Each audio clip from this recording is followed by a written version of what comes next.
इस वीडियो के अंदर मैं एक्सप्लेन करूंगा आपको कि किस तरह से सोर्स इंडक्टेंस एक 3 phase controlled half wave rectifier के वी नॉट एवरेज को और उसकी जो वेव फॉर्म है और अल्टीमेटली फिर वो वी नॉट एवरेज में रिफ्लेक्ट होती है उसको इफ़ेक्ट करता है। तो सबसे पहले हम स्टार्ट लेते हैं कि हमारे पास थ्री फेज सोर्स है और 3 फेज सोर्स में अब हर एक फेज़ के साथ हमारे पास है एक इंडक्टर। ये 3 फेजेस हमारे पास हैं और हर एक फेज़ के अंदर एक सोर्स है। सो VA, VB और VC। अब हर एक फेज़ में हमारे पास एक थायरिस्टर लगा हुआ है।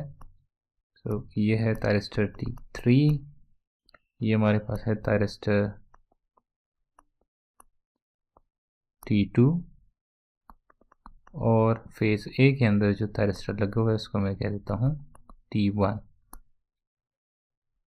तो 3 थायरिस्टर हमारे पास इस तरह से लगे हुए हैं। यहाँ पे है एक हाईली इंडक्टिव लोड।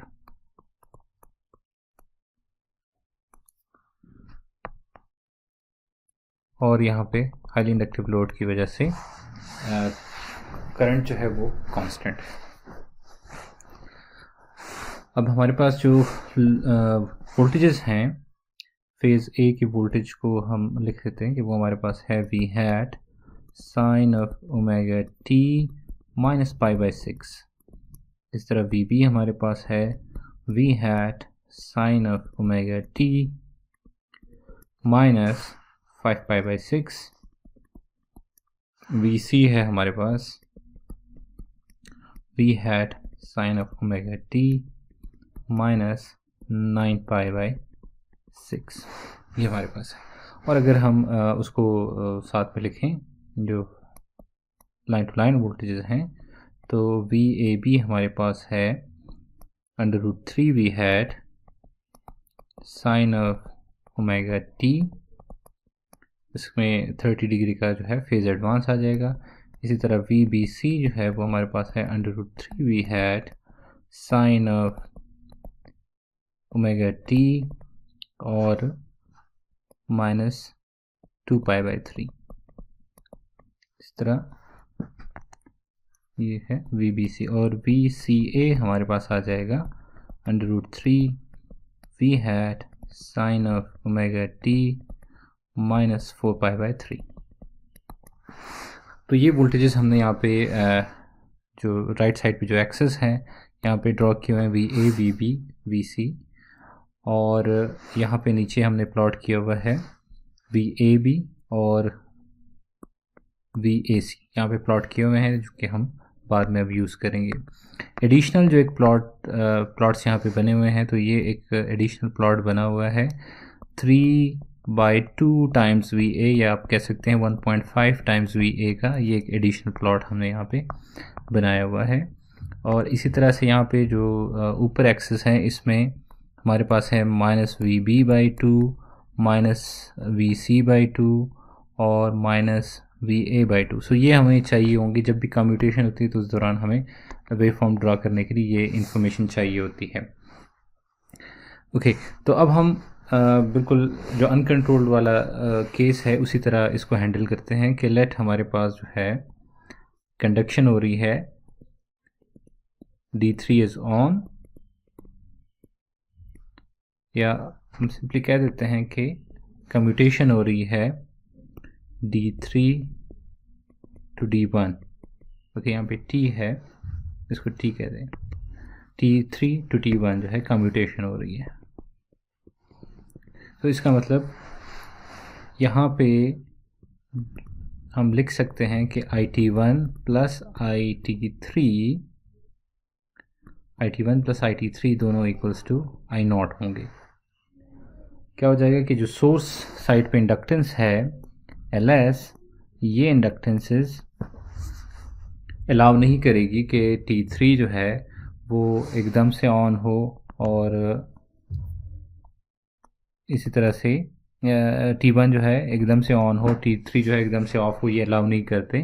तो ये जो ट्रांजिशन है, इस ट्रांजिशन के लिए इसको कुछ टाइम चाहिए होगा। तो उस टाइम के दौरान क्या होगा कि ड्यूरिंग कम्यूटेशन के दौरान दोनों ऑन हो जाएंगे, T1 and T3 are on, ये दोनों ऑन हो जाएंगे। तो जब दोनों ऑन होंगे तो V0 की जो सिचुएशन है, V0 उस टाइम पे क्या होगा और उस टाइम पे वोल्टेज अक्रॉस इंडक्टर क्या होगा और फाइनली V0 एवरेज, ये हमारी जो है ये चीज़ें डिस्कशन में हैं।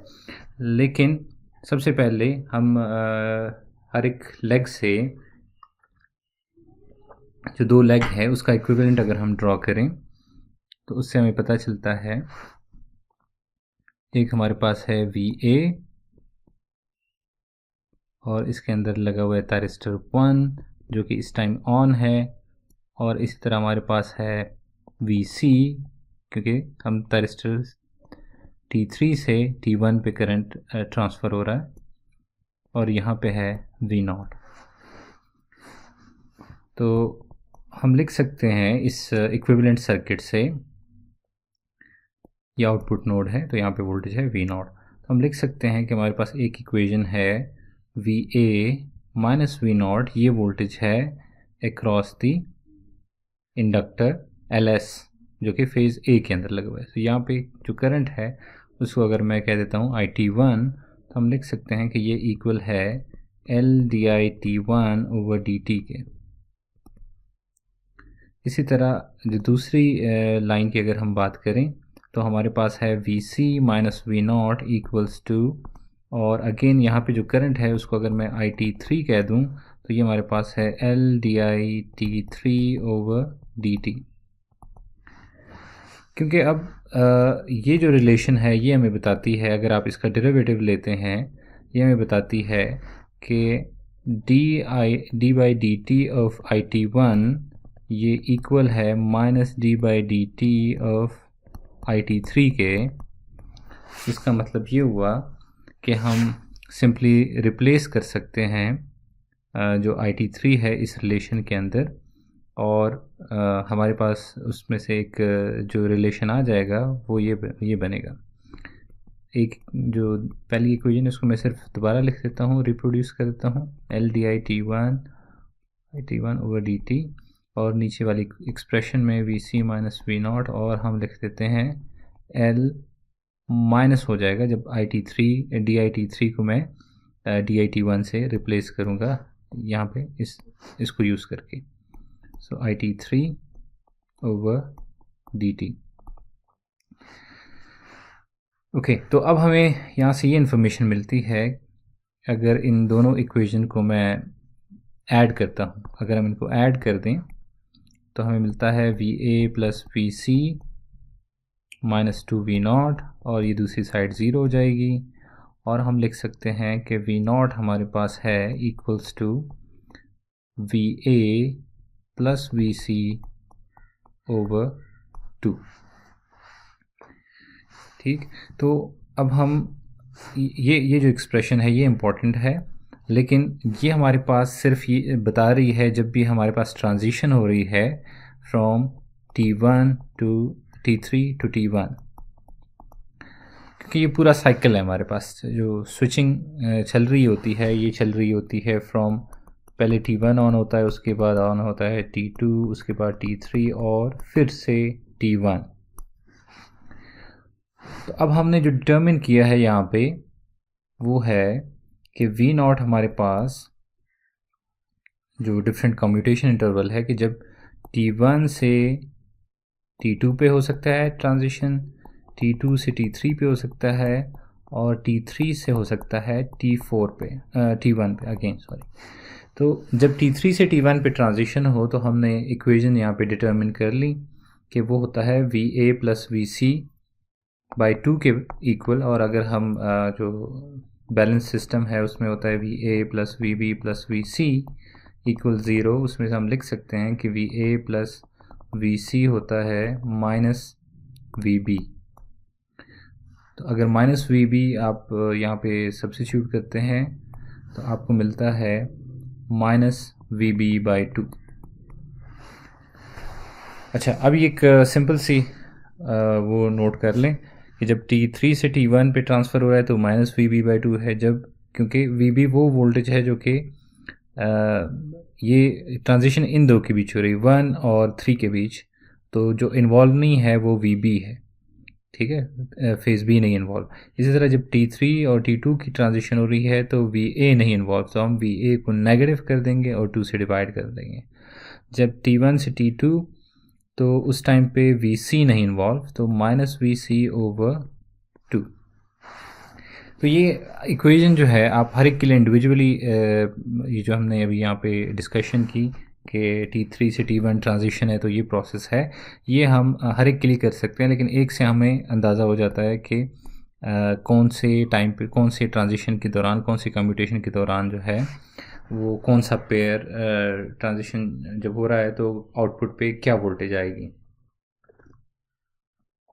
इसके अलावा ये सिर्फ कम्यूटेशन के दौरान है, इसके अलावा हमारे पास जो V0 है वो इक्वल होता है VA के जब T1 सिर्फ T1 कंडक्ट कर रहा हो, VB होता है जब सिर्फ T2 कंडक्ट कर रहा हो, T3 जब कंडक्ट कर रहा हो तो VC होता है। तो वो अलग है जब सिर्फ एक थायरिस्टर कंडक्ट कर रहा है, लेकिन जब भी यहाँ पे पेयर में कंडक्शन हो रही है तब V0 जो है ये इस फॉर्म में है।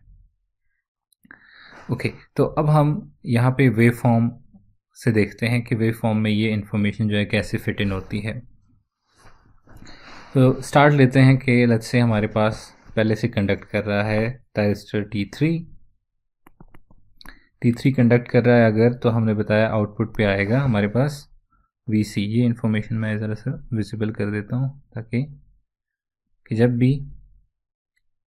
भी हमारे पास थायरिस्टर कंडक्ट कर रहा है T3 कम्प्लीटली, तो उस टाइम पे हमारे पास है आउटपुट पे है VC। तो VC जो अभी हम देख रहे हैं कि VC आउटपुट पे आ रहा है। अब इसके बाद हमारे पास नेक्स्ट जो चीज़ है कि इस पॉइंट पे कंडक्शन हो सकती है, थायरिस्टर को फायर कर सकते हैं, लेकिन हमने कुछ एंगल रखा हुआ है अल्फ़ा, उसके बाद फायर करते हैं। सो हम एक्सटेंड करते हैं इस पॉइंट तक, क्योंकि अभी हमने थायरिस्टर को फायर नहीं किया। इस पॉइंट पे आके अब हम फायर करने लगे हैं थायरिस्टर T1 को। यहाँ पे हमने फायर कर दिया थायरिस्टर T1 को। तो यहाँ तक कंडक्शन चल रही थी, इस पॉइंट पे सिर्फ यहाँ तक कंडक्शन चल रही थी सिर्फ और सिर्फ T3 की। अब जब हमने इस पॉइंट पे आके फायर कर दिया है T1 को, तो T1 पे करंट इमीडिएटली ट्रांसफ़र नहीं होगा, कुछ टाइम के लिए एक कम्यूटेशन चलेगी, तो दोनों थायरिस्टर ऑन होंगे T1 एंड T3। तो ये इस पॉइंट पे T1 एंड T3 दोनों कंडक्शन शुरू कर देंगे, और ये जब दोनों कंडक्ट कर रहे हैं तो उस दौरान आउटपुट हमारे पास होगी माइनस VB/2। तो ये हमारे पास प्लॉट है माइनस VB/2 साथ में, तो इसको हम कनेक्ट कर देते हैं यहाँ पे, और उसके बाद हम तो इस कम्यूटेशन के दौरान दोनों थायरिस्टर ऑन होंगे और वोल्टेज अक्रॉस दी लोड वो होगा माइनस VB/2, जिस तरह के इस टेबल में वाज़े है जो हमने अभी डेरिवेशन की। ओके, इसके बाद जब थायरिस्टर जो करंट है वो जब कम्प्लीटली ट्रांसफ़र हो जाएगा, मैं इस टाइम को थोड़ा सा जूम अगर कर दूं, ये जो U टाइम है इसको थोड़ा सा जूम कर दूं, तो मुराद इससे ये है कि पहले थायरिस्टर कंडक्ट कर रहा था,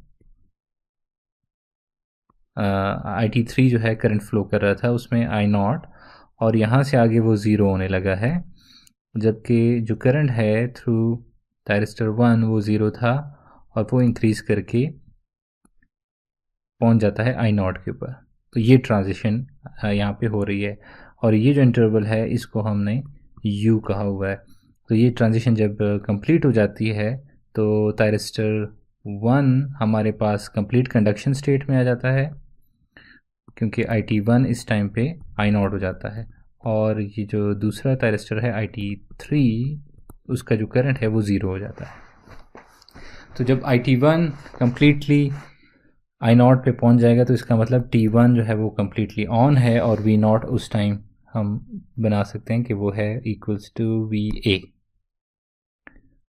इसी तरह से नेक्स्ट साइकिल जो है वो, ये जो रेफरेंस पॉइंट है हमारे पास, ये क्रॉसिंग है और इस पॉइंट पे पहुंच के कुछ डिले हमारे पास है अल्फ़ा, और अल्फ़ा के बाद जब हम फायर करेंगे, अब नेक्स्ट जो बारी है वो है थायरिस्टर T2 की। अब ये जो कुछ थोड़ा सा इंटरवल है इसमें T3 T2 दोनों ऑन है, उसके बाद सिर्फ T1 ऑन है, ये जो टाइम है। और फिर हमारे पास जब फायर करेंगे थायरिस्टर T2 को, हम इस पॉइंट पे फायर कर देते हैं थायरिस्टर T2 को। तो जब थायरिस्टर T2 को फायर करेंगे तो अगेन ये होगा कि हमारे पास ये T1 जो है यहाँ तक है, कंडक्ट कर रहा है। जब हमने T2 को फायर किया तो दोनों कंडक्ट करने लगेंगे, T1 as well as T2। तो फिर उस टाइम पे वोल्टेज होगा माइनस VC ओवर 2। जब T1 और T2 के बीच ट्रांजिशन होगी माइनस VC ओवर 2, और उसके बाद कंडक्शन स्टॉप कर देगा T1 और T2 सिर्फ कंडक्ट करने लगेगा। तो जब भी T2 कंडक्ट करेगा हमारे पास आउटपुट पे आएगा VB। ओके, नेक्स्ट अगेन बारी है हमारे पास T3 की। तो जब फायर करेंगे T3 को तो कंडक्शन यहाँ पे हम फायर कर देते हैं T3 को, लेकिन पहले से कंडक्ट करता आ रहा है T2, तो इसका मतलब T2 और T3 दोनों कंडक्ट करेंगे। तो T2 और T3 जब दोनों कंडक्ट करेंगे उस टाइम पे हमारे पास माइनस VA/2, तो ये है माइनस VA/2, और उसके बाद जो T2 है वो कंडक्शन स्टॉप कर देगा, सिर्फ T3 कंडक्ट करेगा। तो ये हमारे पास आउटपुट की वेव फॉर्म आ जाएगी। तो ये चीज़ हम रिपीट कर सकते हैं आगे, ये वेव फॉर्म जो है हम ऐसे रिपीट कर सकते हैं। V0 हमारे पास इस तरह से आ रही है। ओके, अब ये हमारे पास V0 की शेप आ गई। अब नीचे हम प्लॉट कर देते हैं voltage across thyristor 1। Voltage across thyristor 1 हम यूँ डिवाइड कर देते हैं डिफरेंट पार्ट्स में कि जब कंडक्ट करता है, ये है हमारे पास थायरिस्टर 1 लेट्स से, और इसका एनोड हमेशा है VA के ऊपर, और इसका कैथोड जो है वो चेंज होता रहता है। तो जब हम जिसकी क्रॉस वोल्टेज है उसको VT1 कह रहे हैं, तो VT1 हमारे पास 0 होता है जब T1 ऑन हो। ठीक है, अब कम्यूटेशन के दौरान हो, किसी दौरान भी हो, लेकिन जब T1 ऑन है तो आउटपुट वोल्टेज अक्रॉस थायरिस्टर 0 है। फिर जब थायरिस्टर T2 ऑन हो, अगर सिर्फ T2 ऑन हो, तो अगर सिर्फ T2 ऑन है तो इसका मतलब इस पॉइंट के ऊपर है VB, जो कि आउटपुट है, वहाँ पे VB आ रही है। तो VB आने की वजह से हमारे पास यहाँ पे आएगा VAB। इसी तरह जब T3 ऑन होता है तो उस टाइम पे हमारे पास यहाँ पे आउटपुट नोड पे C होता है, तो यहाँ पे होगा VAC। ओके, अब यहाँ पे एक एडिशनल केस आ गया हमारे पास, और वो एडिशनल केस ये है कि अगर कम्यूटेशन हो रही है तो उस दौरान क्या होगा, मतलब जिस कम्यूटेशन में T1 इन्वॉल्व है, मतलब ये दो T1 to T2 और T3 to T1, तो उस टाइम T1 ऑन होता है, वो यहाँ पे वो केस यहाँ पे एक्यूमुलेट हो जाता है। लेकिन एक और केस है ये वाला जिसमें T2 to T3 जो है ट्रांजिशन हो रही है, तो इस दौरान आउटपुट पे हमारे पास आता है माइनस VA/2। तो माइनस VA/2 आता है जब भी ट्रांजिशन होती है T2 to T3, और इसका मतलब हमारे पास जो वोल्टेज अक्रॉस थायरिस्टर है वो है VA माइनस VA/2, जो कि 3/2 टाइम्स VA आ जाता है। सो 3/2 टाइम्स VA आएगा जब T2 to T3 हमारे पास होगी ट्रांजिशन वोल्टेज की। तो अब इस इंफॉर्मेशन से हम प्लॉट कर सकते हैं, ये जो इन्फॉर्मेशन है वोल्टेज अक्रॉस थायरिस्टर, इससे हम प्लॉट कर सकते हैं वोल्टेज अक्रॉस थायरिस्टर 1 हम प्लॉट कर सकते हैं। ओके, सो स्टार्ट लेते हैं हम उस रीजन से जहाँ पे थायरिस्टर 1 कंडक्ट कर रहा हो।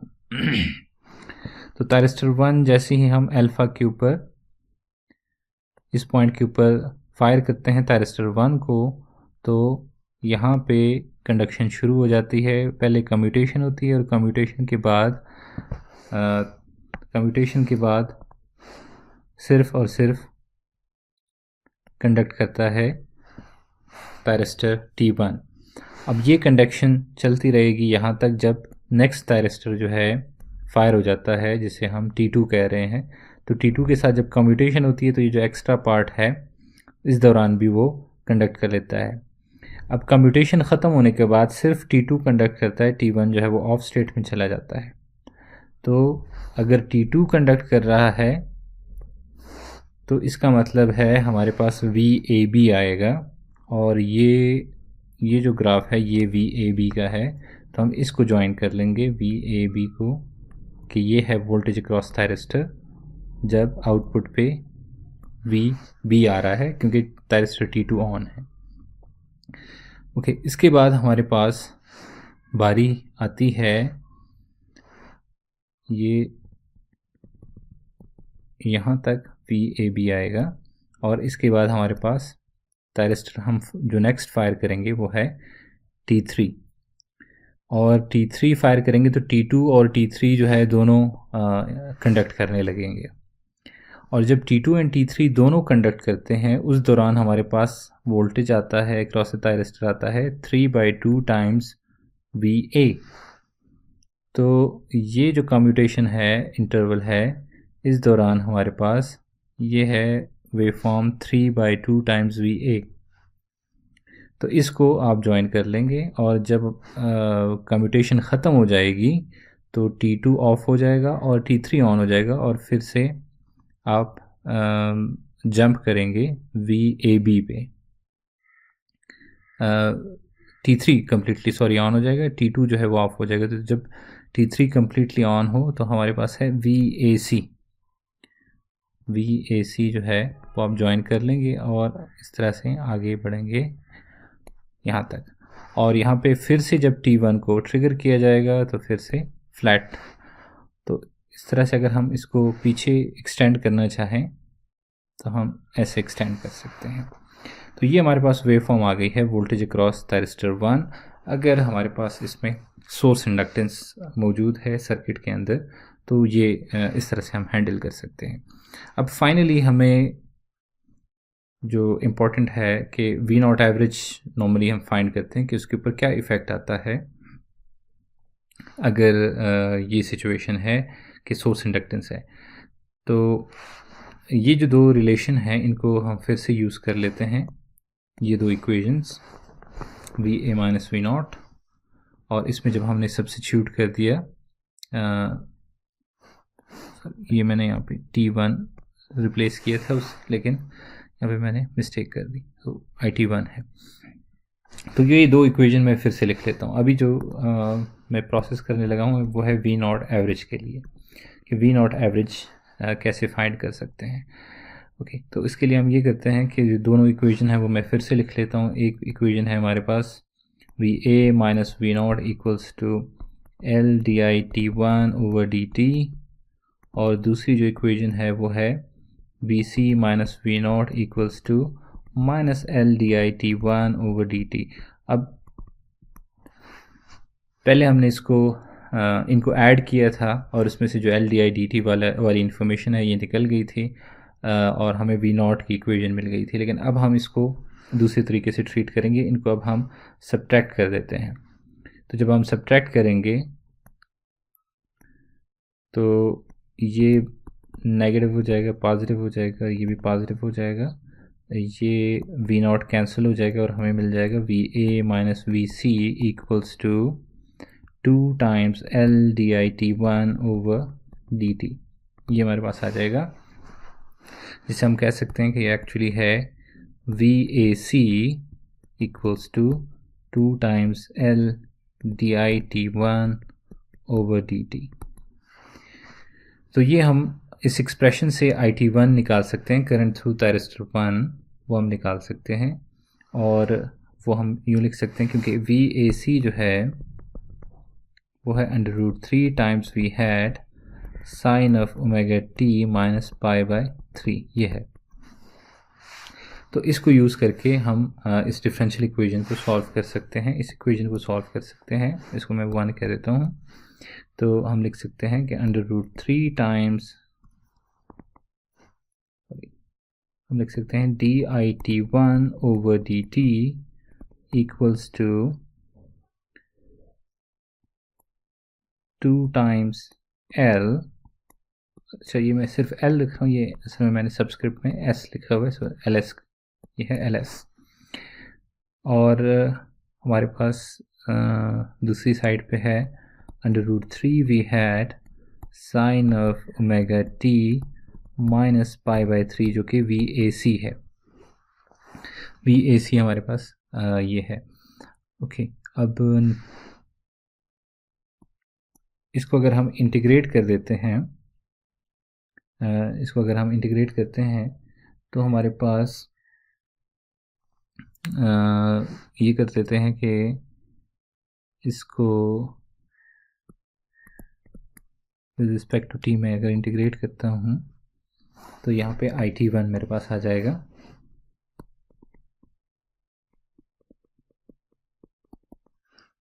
और इंटीग्रेशन से हमें मिल जाएगा 1/2 omega LS minus cos of, यहाँ पे है √3 वी हैड भी है, so minus cos of omega t minus π/3। ठीक है, क्योंकि विद रिस्पेक्ट टू मैंने t इंटीग्रेट किया तो चेन रूल से ओमेगा जो है वो हमने डिनोमिनेटर में यूज़ कर लिया है, और साथ में इंटीग्रेशन कांस्टेंट जो है वो आ जाएगा हमारे पास a। ओके, अब हम इनिशियल कंडीशन अगर इसमें यूज़ करें, इनिशियल कंडीशन ये है कि जब कम्यूटेशन शुरू होती है, कम्यूटेशन पहले शुरू होती है हमारे पास π/3 हमारे पास ये है, और π/3 प्लस अल्फ़ा ये पॉइंट है, ये है π/3, और ये पॉइंट आ गया हमारे पास π/3 प्लस अल्फ़ा, और ओके, सो π/3 प्लस अल्फ़ा हमारे पास जो है वो है इनिशियल कंडीशन।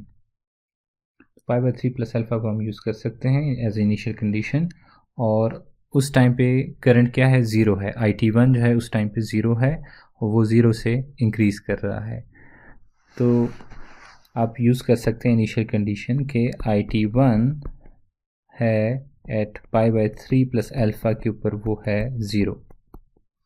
तो जब ये इनिशियल कंडीशन हम यूज़ करेंगे तो IT1 at π/3 plus alpha is zero, और राइट साइड पे यहाँ पे भी हम ओमेगा t की जगह π/3 प्लस अल्फ़ा सब्सिट्यूट कर देंगे, तो हमारे पास आ जाएगा -√3 V hat over 2 times omega LS, और आ जाएगा हमारे पास कॉज ऑफ अल्फ़ा, क्योंकि जो π/3 है उधर माइनस π/3 के साथ वो कैंसिल हो जाएगा, और प्लस a।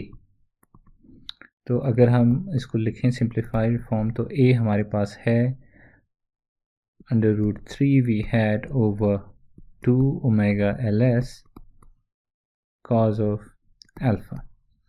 तो इसको हम सब्सिट्यूट कर देते हैं इक्वेशन 2 के अंदर, और इक्वेशन 2 के अंदर सब्सिट्यूट करने से हमें जो IT1 मिलेगा, जो इक्वेशन मिलेगी हमें IT1 की, वो हो जाएगी IT1 इज़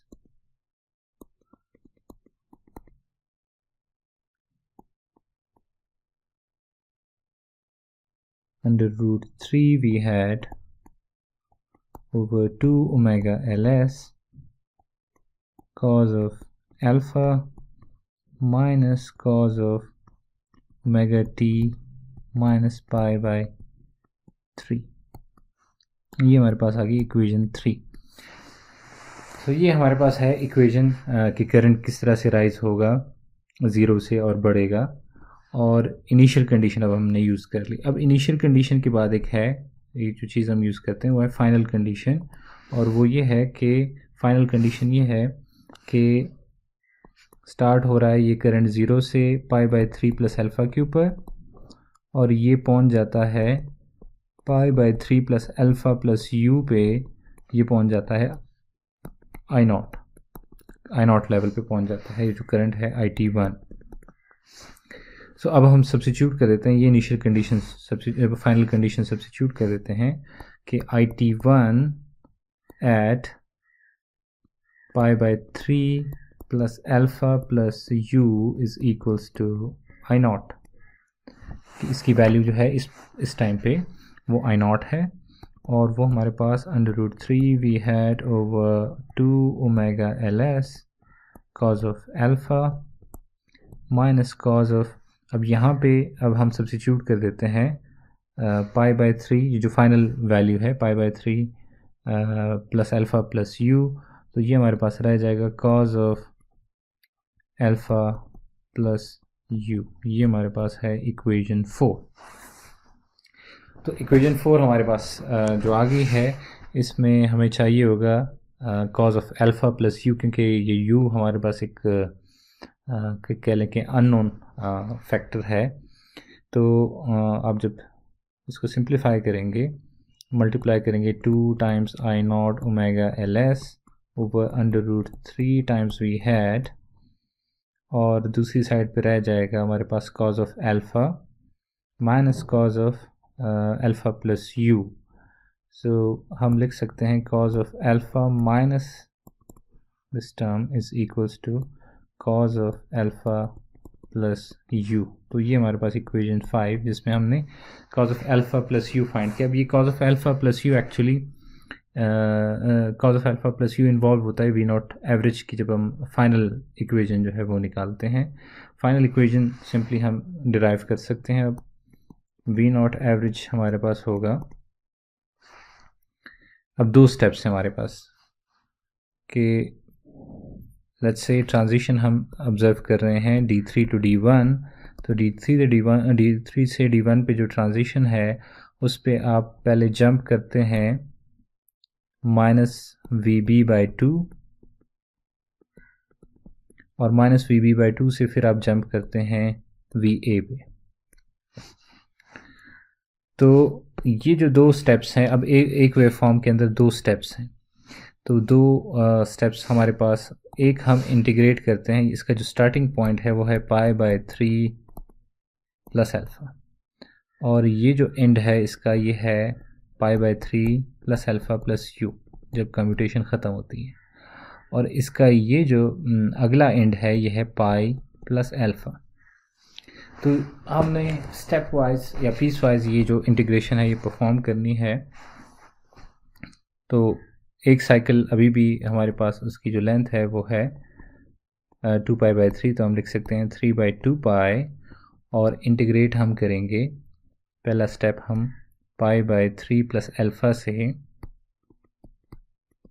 हम आगे जाएंगे π/3 प्लस अल्फ़ा प्लस यू तक, और उस टाइम पे हमारे पास है -VB/2 dω/t।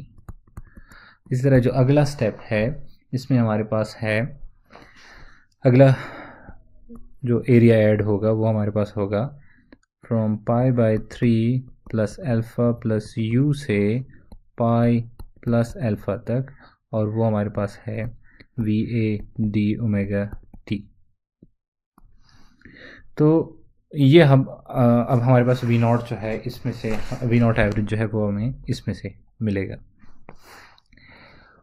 ओके, तो VA तो हमें पता है कि VA हमारे पास है V hat sine of omega t minus π/6, लेकिन जो VB है -VB पर्टिकुलरली हमें यहाँ पे -VB चाहिए, तो वो है हमारे पास V hat sine of omega t plus π/6 है। तो ये दो हम यहाँ पे यूटिलाइज़ करेंगे कि एक हमारे पास है 3/2π, एक हमारे पास है V hat over 2 sine of omega T plus pi by 6। ठीक है, ये नेगेटिव इसमें एडजस्ट हो गया, उसकी फेज शिफ्ट में हमने एडजस्ट कर लिया। और जो दूसरी अगली टर्म है वो हमारे पास है integrating from pi by 3 plus alpha to pi by 3 plus alpha plus u. और जो अगली टर्म है वो है हमारे पास pi by 3 plus alpha plus u से पाई प्लस एल्फ़ा तक, वो है V hat sine of omega T D omega T. तो अब हमने ये दो पार्ट्स इंटीग्रेट करने हैं, और जहाँ पे हमारे पास आएगा cause of alpha plus you, उसको सिंपली से रिप्लेस कर देंगे नॉन पैरामीटर से, ये हमारे पास फाइनल रिलेशन बन जाएगी। सो प्रोसीड करते हैं इसको। सो वी नॉट एवरेज, और ये टू जो यहाँ पे है डिनोमिनेटर में, अगर आप इसको बाहर लिख देते हैं, वी हैड भी आप निकाल सकते हैं और इस टू को भी बाहर लिख सकते हैं, तो 4 पाई आ जाएगा 3 वी हैड ओवर 4 पाई। और अब हम लोअर लिमिट को पहले सब्स्टिट्यूट करेंगे, क्योंकि साइन का जो इंटीग्रल है वो नेगेटिव कॉज है, तो उसकी वजह से लोअर लिमिट को अगर पहले सब्स्टिट्यूट करते हैं तो हमें इसमें आसानी हो जाएगी। तो लोअर लिमिट सब्स्टिट्यूट करेंगे तो हमारे पास आ जाएगा cause of pi by 3 plus pi by 6, 60 plus 30 जो कि 90 है, पाई बाई 2 प्लस एल्फ़ा, और हमारे पास माइनस कॉज ऑफ आ जाएगा हमारे पास pi by 2 plus alpha plus u. तो ये जो पहला इंटीग्रल है ये इस तरह से हमारे पास हमने अटैम्प्ट कर लिया।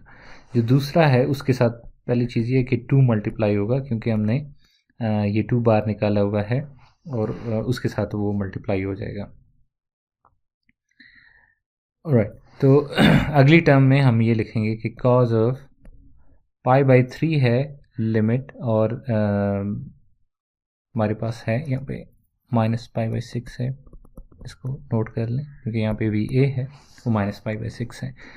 सो जब आप सब्स्टिट्यूट करेंगे तो आपके पास आ जाएगा पाई बाई 6 प्लस पाई बाई 6। जब पाई बाई 3 ऐड होता है माइनस पाई बाई 6 से, तो प्लस पाई बाई 6 रह जाएगा, और प्लस एल्फ़ा प्लस यू। और जो अगली टर्म है वो है जब आप अपर लिमिट सब्स्टिट्यूट करेंगे तो आपके पास आ जाएगा cause of 5 pi by 6 plus alpha.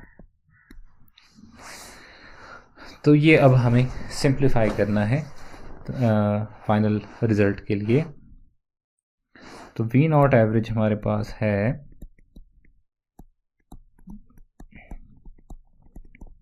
Okay. अब इसको समझें कि ये हमारे पास है cos of pi by 2 cause alpha, show cause pi by 2 is 0, तो पहली टर्म 0 हो गई। और है फिर sign pi by 2 sign alpha, तो साइन पाई बाई 2 1 है, तो हमारे पास आ गया साइन ऑफ एल्फ़ा।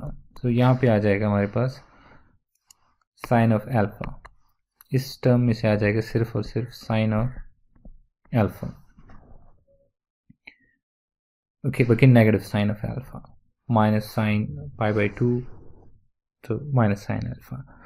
ओके, फिर हमारे पास है यहाँ पे इसमें से हमें मिलेगा अगेन ये जो दो का सेट है, इसको हम एक ट्रीट कर लेते हैं अल्फ़ा प्लस यू को। सो हम लिखेंगे cos pi by 2 times cos alpha plus u, so cos pi by 2 is again 0, तो हमें मिलेगा इसमें से sign pi by 2 times sine alpha plus you, वो बन जाएगा minus sine alpha plus u, और जिसे ये माइनस मल्टीप्लाई हो जाएगा तो plus sine of alpha plus you बन जाएगा। ओके, अब नेक्स्ट जो हमारे पास टर्म्स बची हैं उनको हम सिंप्लीफाई कर देते हैं।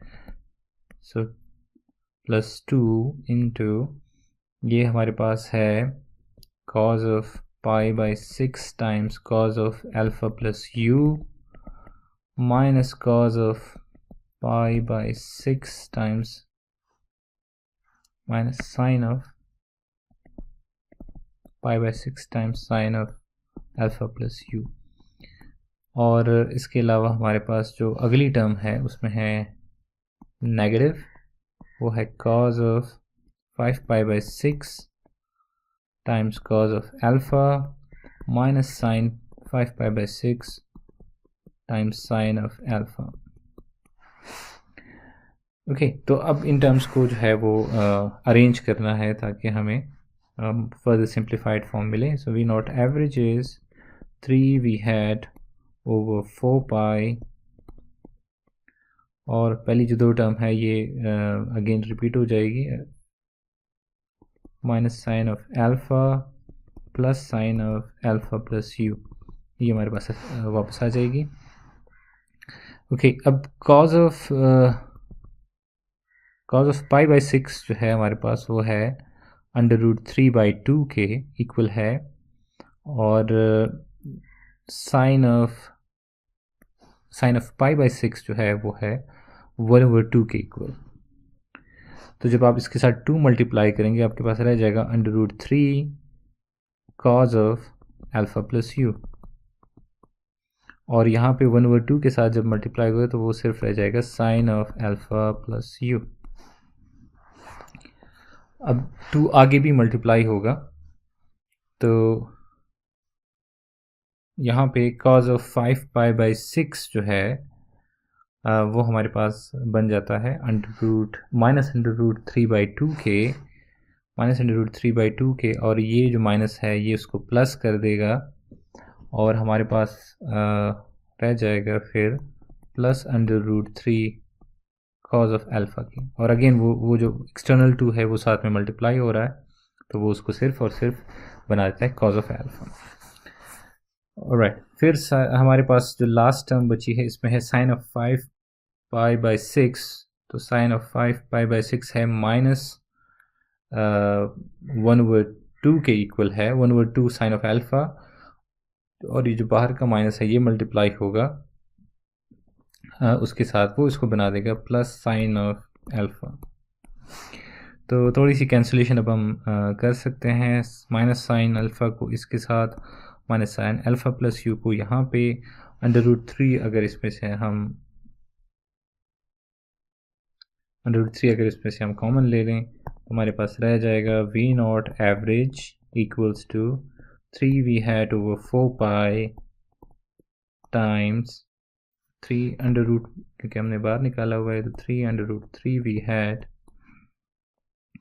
और cos of alpha plus u and plus cos of alpha. ये हमारे पास है इक्वेशन 6। अब इक्वेशन 6 जो है काफ़ी सिंप्लीफाइड फॉर्म आ गई है, लेकिन क्योंकि अल्फ़ा प्लस u जो है, ये जो u जहाँ पे टर्म आती है ये हमारे लिए थोड़ी सी इसको एलिमिनेट करना ज़रूरी होता है क्योंकि u हमारे पास एक अननोन फैक्टर है। तो v0 एवरेज को हम लिख सकते हैं, अगर उसमें से इक्वेशन 5 में से अल्फ़ा प्लस u को यहाँ पे सब्स्टिट्यूट कर दिया जाए, 3 वी हैड ओवर 4π, और हमारे पास cos ऑफ अल्फ़ा एक पहले से है और एक वहाँ से cos ऑफ अल्फ़ा आ जाएगा, दूसरा आ जाएगा -2i0 omega ls √3 V hat. तो ये दोनों मिलके 2 cos ऑफ अल्फ़ा हो जाएंगे, और ये 2 भी अगर हम बाहर निकाल दें तो हमारे पास रह जाएगा 3 वी हैड, और वो 2 ये यहाँ पे कैंसिल हो जाएगा 4π के साथ, तो वो 2π रह जाएगा, and cos of alpha minus i0 omega ls over √3 V hat. तो ये हमारे पास आ गई है इक्वेशन जिसे मैं 7 कह देता हूँ, जिसमें से एक हमारे पास है v0 एवरेज। अगर आप ये देखें, ये जो टर्म है ये आता है जब आपके पास है uncontrolled 3 phase rectifier, cos of alpha इसके साथ मल्टीप्लाई हो जाता है जब आपके पास कंट्रोल्ड रेक्टिफायर आ जाता है, और ये टर्म जो है ये रिडक्शन टर्म है जो कि किसकी वजह से आ रही है, जो हमारे पास सोर्स इंडक्टेंस है ls, तो उसकी वजह से ये एडिशनल टर्म आ गई है। तो इस तरह से ये वी नॉट एवरेज की इक्वेशन जो है वो हमने डिराइव कर ली, जिसमें रिडक्शन टर्म जो है वो हमने फाइंड कर लिया, और साथ में वेव फॉर्म्स जो है वो कैसे ड्रॉ करनी है वो भी हमने डिटेल में डिस्कस कर लिया।